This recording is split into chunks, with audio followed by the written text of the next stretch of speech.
Hello అండి, ఎలా ఉన్నారు? బాగున్నారా? ఈరోజు చామదుంప కర్రీ ఎలా చేయాలో చూపిస్తాను సింపుల్ వేలో. నేను చామగడ్డలు పొట్టు తీసుకొని ఇలా కట్ చేసి పెట్టుకున్నాను కడిగి. నేను ఉడకబెట్టలేదు చామదుంపల్ని, డైరెక్ట్ నేను పొట్టు తీసుకొని కడిగి కట్ చేసి పెట్టుకుని ఉల్లిగడ్డ, కరివేపాకు, టమాటాలు, పచ్చిమిర్చి అనమాట. ఇక్కడ నిమ్మకాయ సైజ్ అంతా చింతపండుని నానబెట్టుకున్నాను.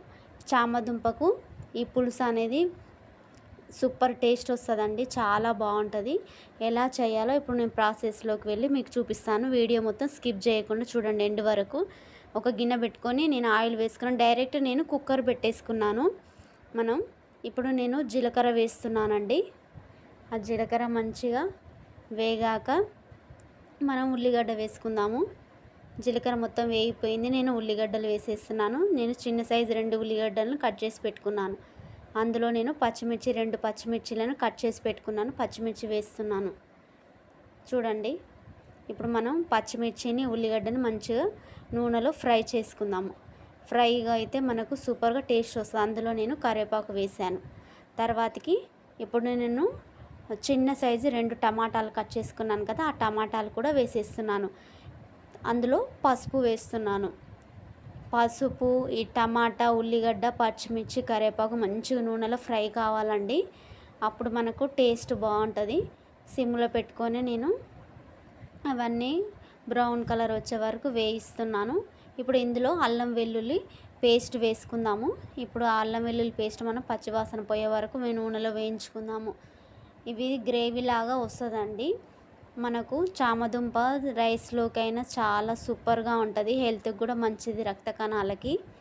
ఇప్పుడు నేను చామదుంపల్ని పొట్టు తీసుకొని కడిగి కట్ చేసి పెట్టుకున్న ముక్కల్ని వేసాను. నేను డైరెక్ట్ వేస్తున్నానండి, వాటిని ఉడకబెట్టలేదు. నేను మళ్ళీ చెప్తున్నాను. నేను ఇప్పుడు చూడండి, ఇది ఫ్రై కావాలి. అందులో మనం కొంచెం ఇప్పుడు సాల్ట్ వేసుకుందాము. చామదుంపలకు సరిపడా నేను సాల్ట్ వేసాను. మంచిగా నూనెలో ఫ్రై కావాలండి. ఇప్పుడు ఈ చామదుంపలన్నీ మనం వేయించుకుందాం నూనెలో. మనకు ఒక 5-2 మినిట్స్ వేగితే మంచిగా బాగుంటుంది అనమాట. తర్వాతకి కారం వేస్తున్నాను. 2 టేబుల్ స్పూన్ కారం వేస్తున్నాను. ఎందుకంటే పులుసు పోస్తాం కాబట్టి కొంచెం కారం ఎక్కువే పడుతుంది మనకు.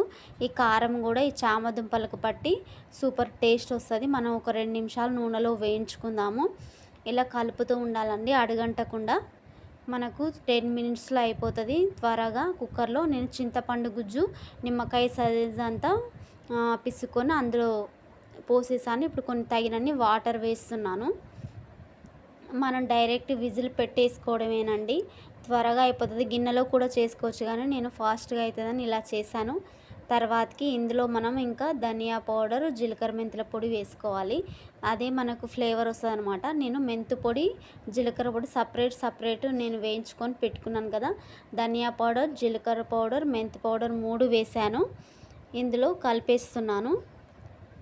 మనకిప్పుడు డైరెక్ట్ ఇంకా విజిల్ మూత పెట్టేశానండి. 3 విజిల్స్ వచ్చే వరకు మనం పెట్టుకోవాలి.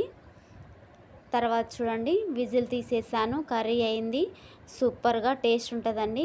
ఎందుకు ఇంకా ఆలస్యం, మీరు ట్రై చేసి కామెంట్ బాక్స్లో కామెంట్ చేయండి.